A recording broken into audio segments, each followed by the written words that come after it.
Hey guys, Multiclass Gamer here, and this is another sort of follow-up video to the last video I made in which I announced that I was planning to do Let's Plays of every single SpongeBob game, pretty much around this summertime. I just wanted to kind of, make sort of a follow-up video and also kind of discuss more in depth about the SpongeBob games because I know you guys you really like to listen to me talk about SpongeBob games because apparently that's what the viewership was showing in the last video. So, I want to, and some of you even wanted me to go more more in depth with some SpongeBob games in particular, which I haven't talked about as much.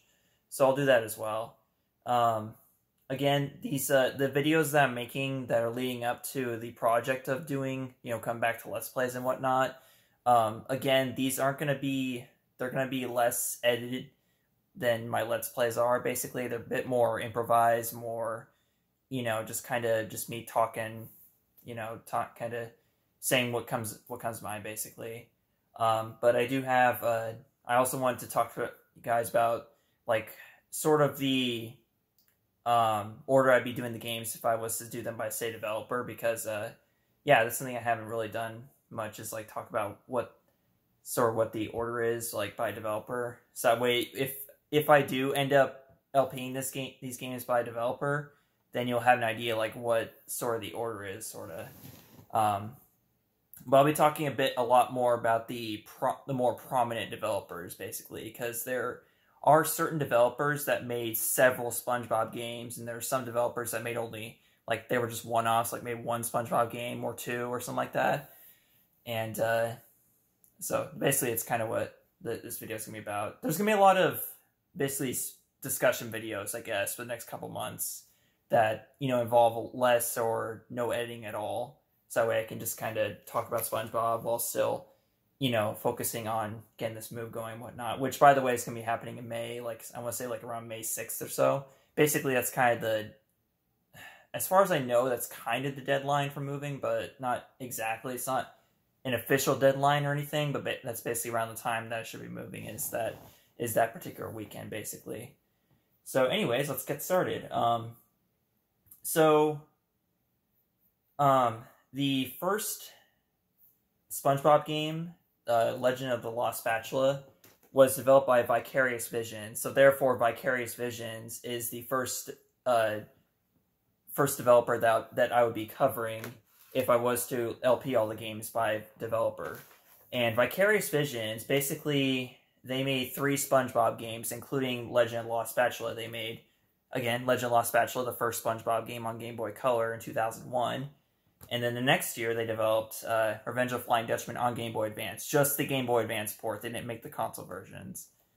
And then, lastly, they made Battle for Bikini Bottom on Game Boy Advance. So, basically, they sort of basically made all the handheld SpongeBob games up until 2004, and we'll get into who took over after that later. But yeah, basically Vicarious Visions sort of made all except for one of the handheld SpongeBob games from 2001 to 2004, or 2003, I should say.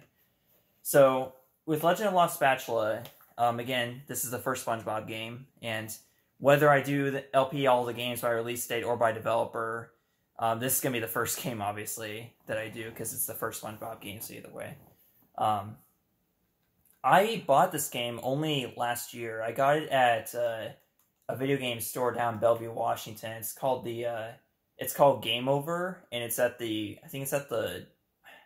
it's at a mall complex. I forgot what it was called, though. It's Cross Point or something like that. Yeah, it's kind of a shopping center in Bellevue, and they have a old game store called Game Over. I'd highly recommend visiting there if you ever happen to be in the Western Washington area. It's a really good place to buy old video game stuff. I bought an NES Power Glove there. They have a bunch of just old video game stuff that collectors like myself, it's just a perfect place for that sort of thing. But yeah, this is one of the games I picked up there, was Legend of the Lost Spatula. I also picked up the original Spyro trilogy there, too. Yeah, fun fact. But more on that later. And for another video, I suppose.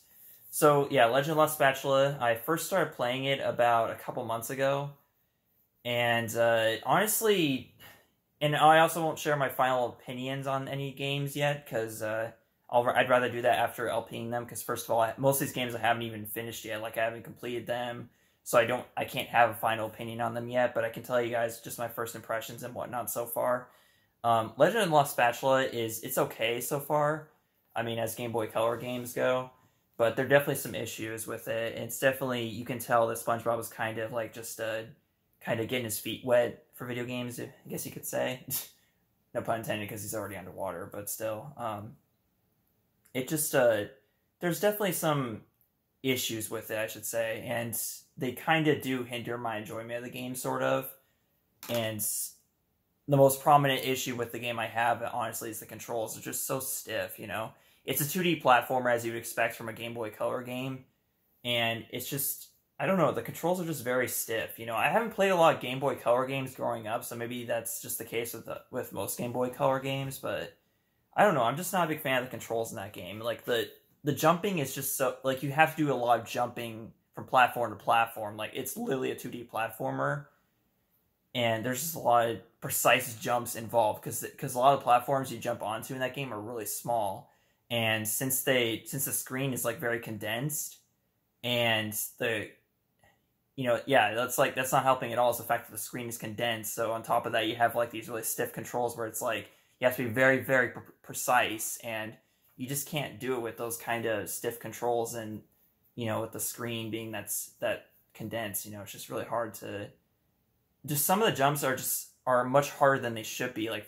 And not only that, but also, like, they have these, like, cheap placement of enemies, too, like, when you're trying to make jumps, like, for instance, in I think it's called, like, Kelpazoic Jungle or something like that. There's, like, some areas in that game that just are nowhere else in the SpongeBob universe, like, as far as video games and the show goes, but, yeah, it's just,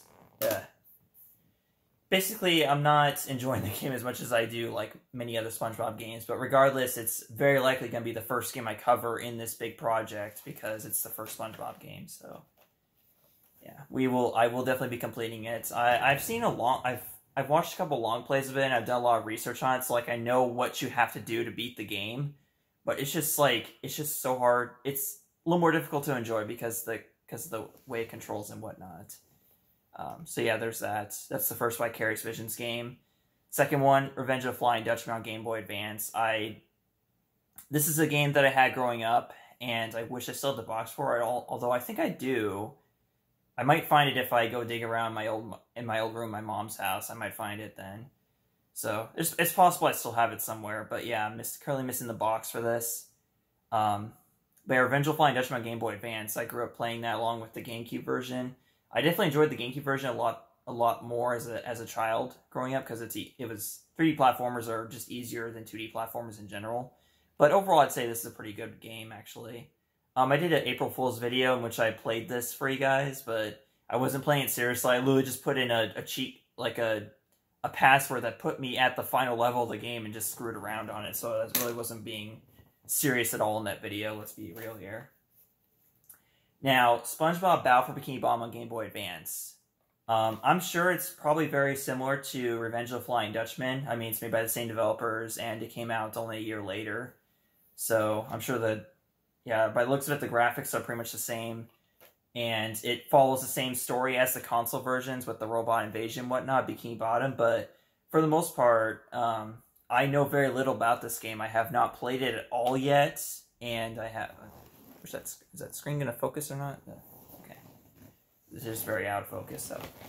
Yeah. Battle for Bikini Bottom Game Boy Advance, have not played it yet, so I don't really have any opinions on it yet. But by the looks of it, it's the same graphics and the same style of gameplay as Revenge of the Flying Dutchman on Game Boy Advance, so... I'm sure I'll enjoy it. Probably even more than Revenge of the Flying Dutchman, but we'll see. So that's the Vicarious Visions trilogy for you. From 2001 to 2003. And then, so after that, the second SpongeBob game is Operation Krabby Patty on PC, which was developed by Awe Games. Now, Awe Games basically made 6 of the, is it 8 or 9 PC SpongeBob games I've listed? Yes, 6 of the 8 or 9 that I've listed. It's either 8 or 9, either one. So Aw Games is basically responsible for pretty much most of the vast majority of the PC ports of SpongeBob. So when you're playing a SpongeBob PC game, it's very likely it was made by Aw Games, as in AWE games. So I just call it Aw Games. So they made Operation Krabby Patty, which is I used to think this was the first SpongeBob game because I didn't know like Legend of the Lost Spatula existed until you guys told me about it, and also I happened to also did some research on it myself. But this is actually the second SpongeBob game. And being as made by Aw Games, they went on to develop 5 more SpongeBob games on PC, so I like to call it the Aw Games hexology, basically. So we have Operation Krabby Patty. Overall, it's okay. I mean, like, it's very, very short. Like, you can beat it in, like, in about an hour or so. And so, yeah, even as PC games go, it's really, really short. Like, you literally just play it. And even then, like, it's even shorter than that if you think about the fact that you literally just play the same 5 games twice. Like, that's literally all it is. So in that regard, it's not very deep as a game, I guess. It's kind of like there's not really a lot of depth to it, is what I mean to say. So that's that. So they went on to make 5 more SpongeBob games on PC.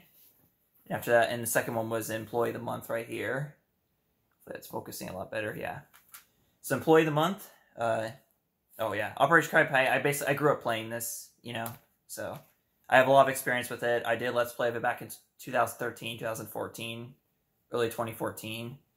So you guys know about my history with that game. Employee of the Month, I played through this game once, and that was actually, I think, a couple months ago. Yeah, like back in January. And up until then, I'd owned the game for about a little over three years, but I never played it yet. And again, I picked this up in 2015 on my birthday, my 20th birthday, because it happened to be...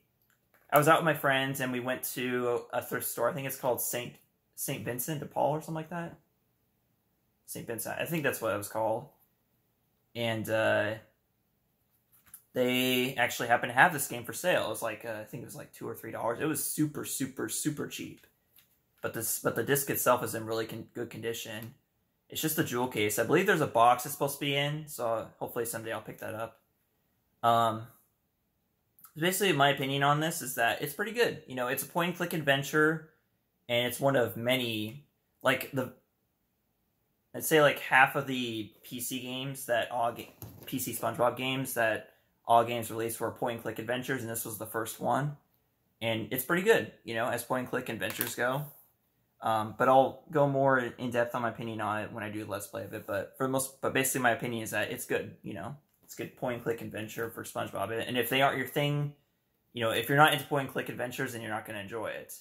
But if you are and you like SpongeBob, then I would definitely recommend giving it a try. So this was Operation Krabby Patty was 2001. Again, second SpongeBob game. And then Employee of the Month was 2002. And then 2003. They came out with the PC port of Battle for Bikini Bottom, which is not a point-and-click adventure. It's actually it's basically a minigame collection, sort of. Like, it's hardly even that, though. Like, it's sort of a trivia game, too. Because there's, like, some, basically, the premise is the same as the console and handheld version. There's a robot invasion. And in this particular case, SpongeBob's friends actually get kidnapped by the robots. And... yeah, there's like 5 friends, and you go through 5 locations of Bikini Bottom to find them, and along the way you play a bunch of mini games to progress, basically, and then at the end there's like a trivia game to rescue your friend. So if you know a lot about SpongeBob, like, or even not even that much, like, the trivia is very, very, very, it's not very deep trivia. Like, you don't have to know a lot about SpongeBob, like, you just have to know like the basic knowledge of the show, basically. And you'll do just fine those trivia tests in the game. So that's that. Again, I guess I wouldn't say it's as good as the console version. And again, I don't know how good the handheld version is, but I wouldn't say it's as good as the console version. But it's a decent substitute, I guess, if you don't have like a GameCube or PS2 and you still want to play it, or Xbox for that matter, and you still want to play Battle for Bikini Bottom. It's pretty good. And in 2004, they came out with the PC port of the SpongeBob Movie. This is another point-and-click adventure, and it loosely follows the events of the movie, although it does take some creative liberties. I will say that, and I'll go more into that as I do the Let's Play. But yeah, it's not a point-and-click adventure, and it's pretty good.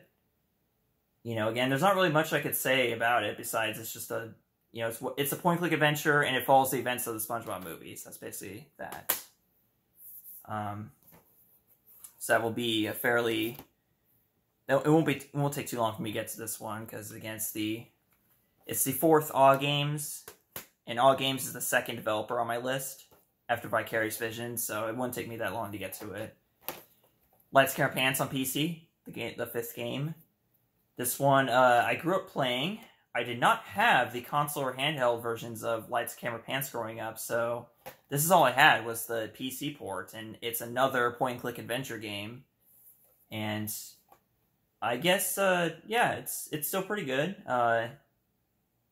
You go through... It has a lot more locations, I guess. A lot more locations than the other... Well, I don't know about Employee of the Month, but it had more locations in Bikini Bottom than the SpongeBob movie, obviously. So, it's like basically you explore all the major regions that are from the show. And you're looking for actors. Basically, you're recruiting actors and props for the Birdman Barnacle Boy episode, and you can actually use different actors. You can mix and match different actors and props for the show, and you can watch the episode play out. So it's really cool, actually. I really like this. This as a PC SpongeBob game, it's really good. And then finally, we have this beast of a box, Nighty Nightmare, or basically, as I like to call it, Creature from the Krusty Krab PC, because literally that's what it is. It follows the same story as the console version, with some differences, obviously. But for the most part, it's the same as the console and handheld versions. You play through a SpongeBob dream, you play through Patrick's dream, you play through Plankton's dream, and then in each of them have 2 levels. And it's literally the whole game is 6 levels. Yeah. You think with a big box like this must be something big, it's like a big game or something, but no, this is actually probably the shortest of all the SpongeBob PC Aw Games, the Aw Games hexology. This is probably the shortest. It's literally just 6 levels, and you can complete about, an hour or so. So that's your Aw Games hexology there. And then after that, we had, let's see, I believe next would have been... Oh, actually, this is an example of a one-off, is Benja Flying Dutchman on GameCube, which I did a Let's Play of. They were developed by... what's it called? It's like a...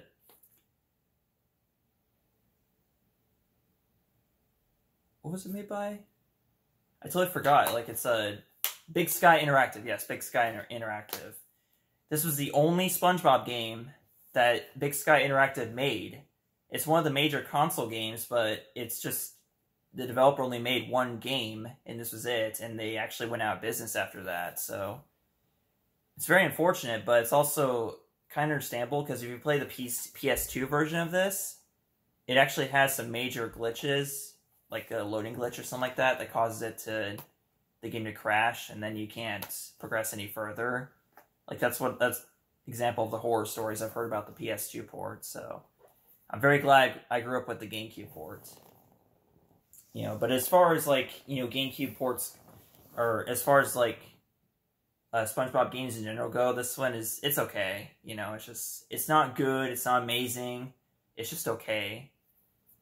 It's more so, I play this game more for nostalgic, if anything. But actually, you know what? I actually skipped the developer, because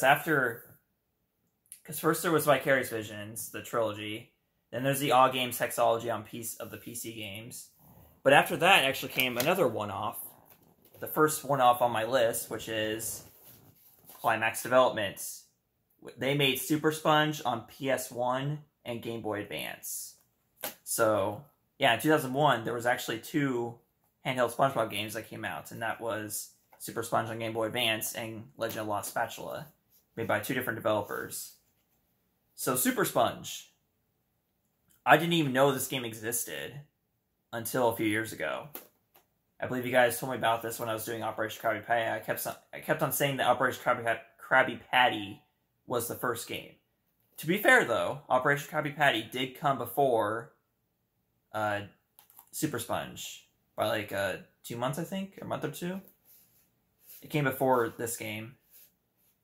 Now, since I didn't know that they existed up until a few years ago, I didn't actually play them at all until then. And even then, like I have not played the Game Boy Advance version at all because I literally just picked it up like a month ago. I got it from Amazon. And the PS1 version, I played a little bit of it. And let me tell you, this game is hell for completionists like myself. It is hell for completionists. Why is that? I will tell you when I LP it. So I won't go too far in depth about it, especially since I haven't gone too far into it. I will say it's a good game. Like, I don't know about the Game Boy Advance version, but the PS1 version is a good game. And this is also, it's notable that this is the very first console SpongeBob game. Most people cite Revenge of the Flying Dutchman as such, but it's actually this right here. Most people don't even know that there was a SpongeBob game on PlayStation. But if you count this and Nickelodeon crossovers, then technically Nicktoons Racing is the first SpongeBob game on PS1. It's the first SpongeBob game in general, actually, if you count Nickelodeon crossovers, because it was in 1999. But yeah, if you count Nickelodeon crossovers, there's actually 2 SpongeBob games on PS1. That's this and Nicktoons Racing, which I won't go into because I don't have. So that's that. That's Climax Development. They made Super Sponge only, and that was it. And then we had Big Sky Interactive. They made SpongeBob on Revenge of the Flying Dutchman, the console versions. And that was the only game that they made. So, unfortunately, it went down after that.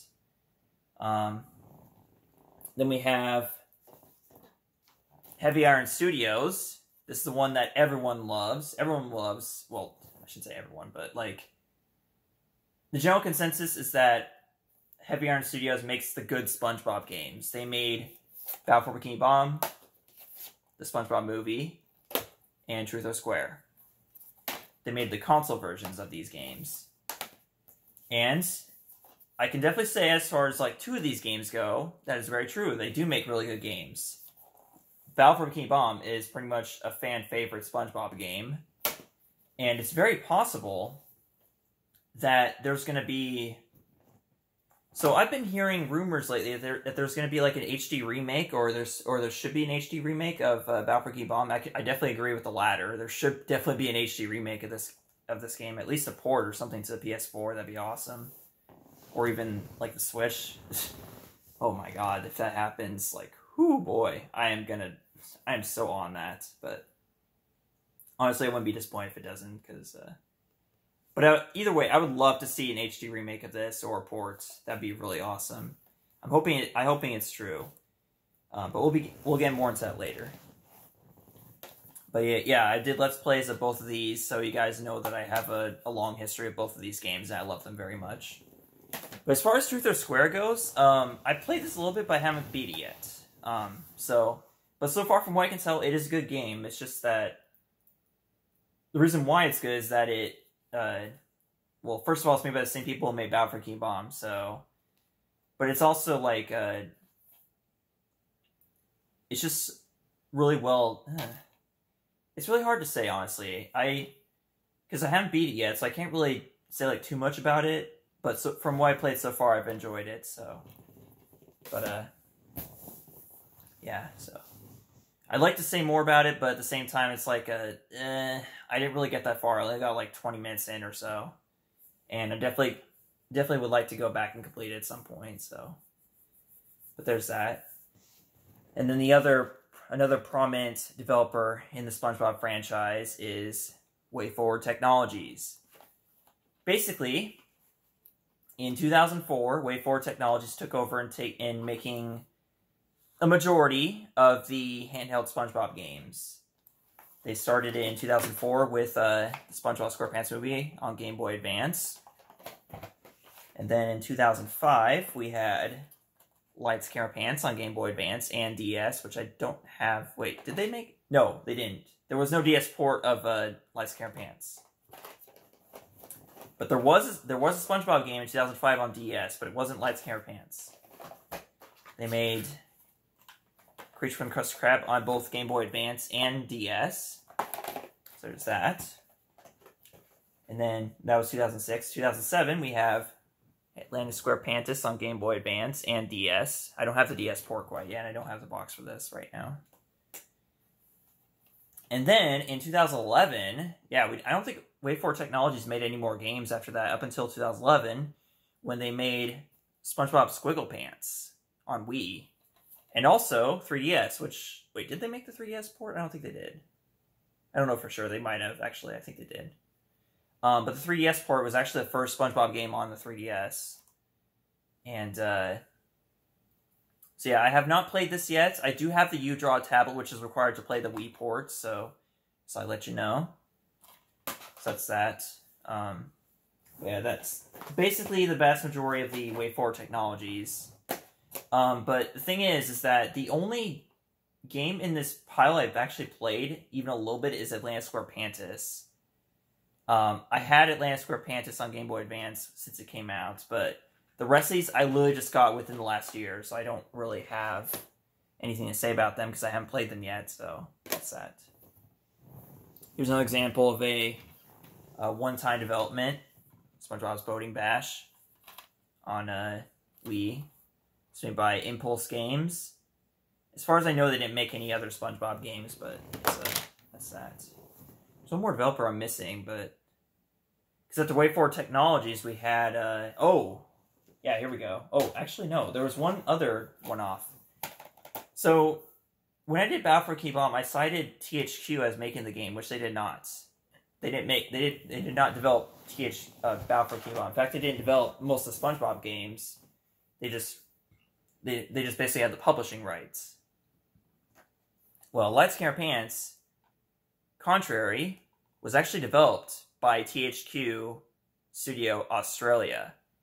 So basically, this is like the one SpongeBob game that I know of that THQ themselves made and published. As far as I know. I could be wrong, but from what I saw, THQ Australia made Lights, Camera, Pants, the console version. I've played very little of this, but from what I played, it's very enjoyable. It's basically Mario Party, but with SpongeBob characters, and I love it. Although, I have not had a chance to play it with friends yet, so that might enhance my enjoyment of this game. But so far from what I played, it's really good, so definitely recommend it. But yeah, there was a Lights, Camera, Pants on GameCube made by THQ Studio Australia. But also in 2005 came the very first SpongeBob game on DS, and that was The Yellow Avenger. The Yellow Avenger was made by another one-off developer, and that was Tantalus Media. So they released Yellow Avenger on DS and PSP. So those are the only versions of the Yellow Avenger, and I haven't played much of it. I just got it for Christmas actually last year at a family gathering. I played a little bit of it. It's okay. It's like a 2D... It's actually a 2.5D platformer, sort of, on the DS, so... It's kind of interesting. I'll definitely have to get more into that, but from what I played, it's pretty meh. I don't know, I just really didn't really catch my attention that much, but that's just the first hour playing, so maybe I just need to give it some more time or something like that. But after that, after 2005, we had Blitz Games come along, and they made Creature from the Krusty Krab on GameCube, PS2, and Wii.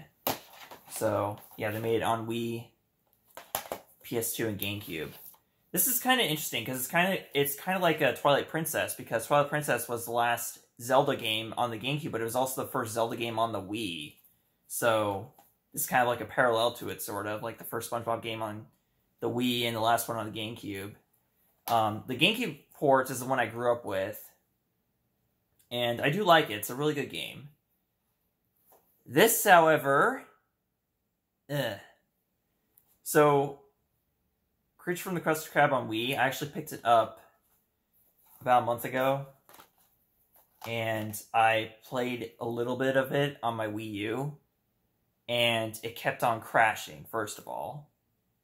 So, that alone made me stop playing the game after I got, like, I think I was at... I barely made it into, Patrick's Starfish Man level, the second level of the game. And it just kept on crashing, like, whenever I booted up, so I just stopped playing at that point. But beyond that, it's not just... That's not the only problem I have with this. It's also the controls. The controls are garbage. Like, they're literally garbage on the Wii. Like, they just... It's a launch title on the Wii. So, just knowing that, you can tell that there's going to be shoehorn motion controls, and they really screwed them up in this. Like, they really screwed up the motion controls in this. And it would have helped a lot if they had just allowed you to not use, like, giving you the option not to use them.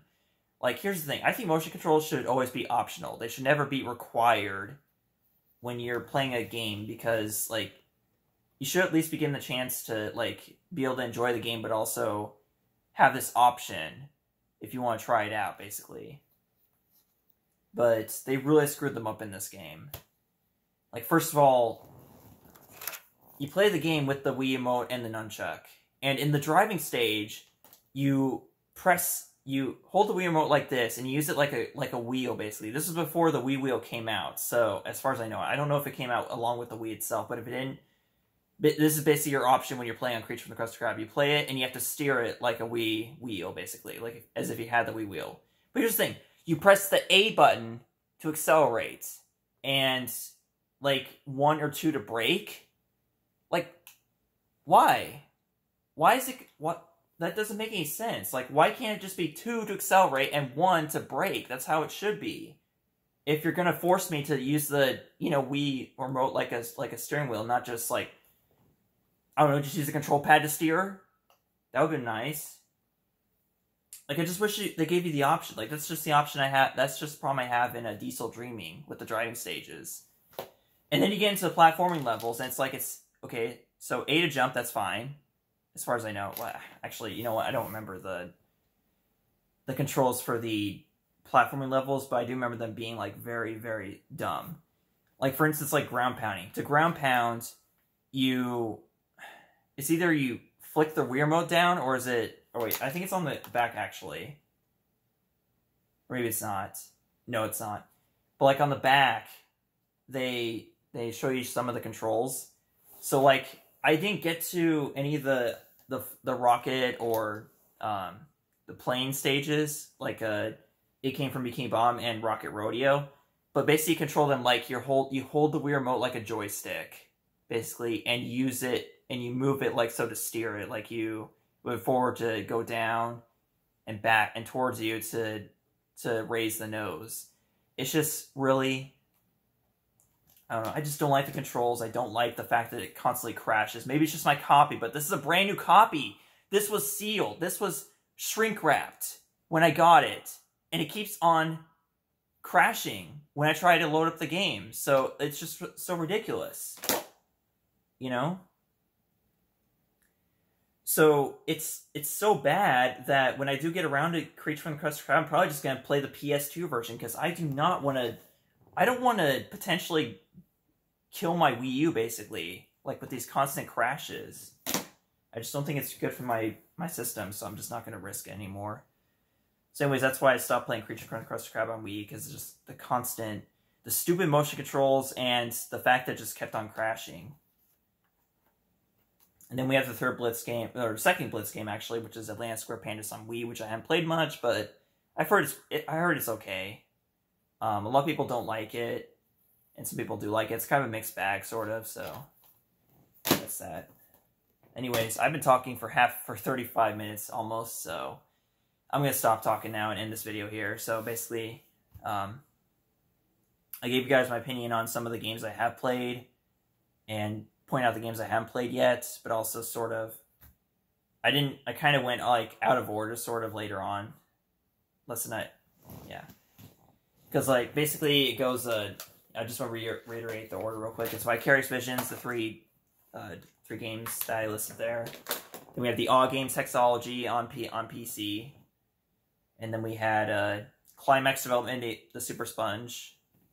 And then we had, I believe after that's Big Sky Interactive with the Revenge of Flying Dutchman. And then after that it's Heavy Iron Studios. And then I think it's Way Forward Technologies at that point. And then Tantalus Me with the DS Yellow Sponge. The Yellow Avenger. Jeez. Okay. So, that's basically all I have to say for today. Sorry about this. I went off topic sometimes, and also just, like, I apologize again. This video is very, it's very improv, very, just not very professional, so I apologize about that. But I'll make another video sometime if you guys want me to discuss something else, like go more in-depth on a certain game or something like that. I can do that, but it has to be a game that I play through, and I point out the games I played through and ones I haven't yet, so that's that. So, anyway, see you guys next video. Bye.